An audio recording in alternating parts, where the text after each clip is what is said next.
Bienvenue sur la Voie des contes. Aujourd'hui, je vous propose la lecture d'un conte issu des 1001 histoires. Le chat botté. Adaptation de Geneviève Noël et illustration de J.M. Barbier.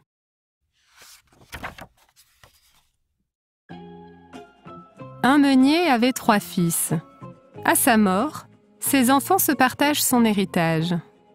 Le fils aîné prend le moulin, le second l'âne, et le petit dernier se retrouve avec le chat. Le malheureux se lamente. « Chat, quand je t'aurai mangé, il ne me restera plus rien. »« Maître, j'ai une meilleure idée. » répond le chat en agitant la queue. « Donnez-moi une paire de bottes et un grand sac pour explorer les environs. Et d'ici peu, vous verrez, vous serez l'homme le plus riche du monde. » Le garçon hésite, puis il se dit. Hier, le chat a réussi à attraper 12 souris. Sûr et certain, c'est un malin. Et il donne au chat ce qu'il désire. Le chat saute dans ses bottes, il remplit son sac d'herbes tendres et s'éloigne à grands pas. Près d'un buisson, il s'allonge sur le sol et fait le mort. 1 minute plus tard, un lapin curieux entre dans le sac. Crac! Le chat le tue sans pitié. Vite! Il va frapper à la porte du palais et s'incline devant le roi. « Sire, mon maître le marquis de Carabas vous offre ce lapin pour dîner. » « Dis à ton maître que je le remercie. » répond le roi ravi. Content de son succès, le chat apporte chaque jour au roi des produits de sa chasse. Et le roi aime de plus en plus le marquis de Carabas. Un matin de printemps, le chat apprend que le roi doit aller se promener avec sa fille, la plus belle princesse du monde. Aussitôt, il dit à son maître. « Allez vous baigner dans la rivière sous le petit pont.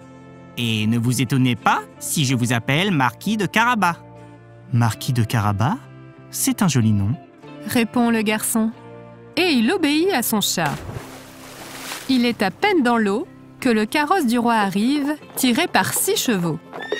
À ce moment, le chat se met à hurler. « Au secours! Mon maître, le marquis de Carabas, est en train de se noyer !» Vite, le roi ordonne à ses serviteurs de sauver le marquis de Carabas et de lui donner des vêtements secs. Le marquis de Carabas est si beau avec ses habits neufs que la princesse lui demande de monter dans le carrosse à ses côtés. Le chat en ronronne de plaisir. Puis, il file devant, dire aux paysans qui travaillent dans de grands champs de blé. « Bonnes gens, si vous ne dites pas au roi que ces champs appartiennent à monsieur le marquis de Carabas, vous serez tous hachés menus comme chair à pâté. » Tout de suite après, le carrosse arrive et le roi, curieux, demande aux paysans.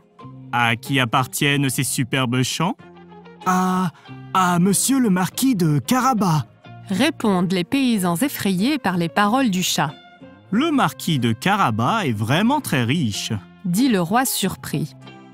Pendant ce temps-là, le chat reprend sa course et pénètre dans le parc d'un énorme château. « Bonnes gens, à qui appartient ce château ?» demande-t-il. « À l'ogre le plus riche du monde !» répondent les serviteurs d'une seule voix. Aussitôt, le chat va s'incliner devant l'ogre. « Dans le pays, on raconte que vous avez des pouvoirs magiques et que vous pouvez vous changer en lion. Est-ce vrai ?» Bien sûr !» rit l'ogre.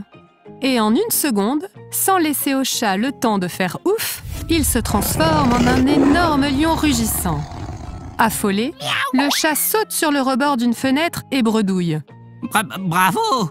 Mais je parie que vous ne pouvez pas vous transformer en souris. Oh, rien ne m'est impossible! Grogne l'ogre, et il se change en une minuscule souris. Sans hésiter, le chat l'attrape et l'avale tout rond. Miam! Puis il court à la grille du château et dit au roi qui arrive dans son carrosse. « Sire, soyez le bienvenu dans le château de mon maître, le marquis de Carabas. »« Marquis, comme vous êtes riche !» s'exclame le roi. Le marquis de Carabas sourit d'une oreille à l'autre. « Vous devez mourir de soif, sire. Faites-moi l'honneur d'entrer chez moi. » Et après avoir bu 2 verres de vin, le roi déclare. Monsieur le marquis, je vous donne ma fille en mariage.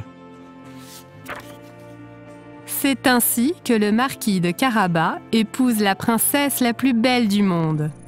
Satisfait, le chat ronronne. Ah! Je n'ai plus besoin de travailler. Le chat botté s'installe dans une des plus grandes chambres du château et ne se fatigue plus à attraper des souris pour son repas. Dès qu'il miaule, Miaou. un serviteur lui apporte à dîner sur un plateau d'argent.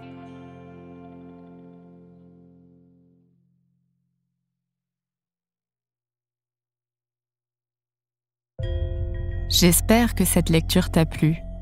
À très vite sur la Voie des Contes pour poursuivre ce voyage plein d'imaginaire et de découvertes.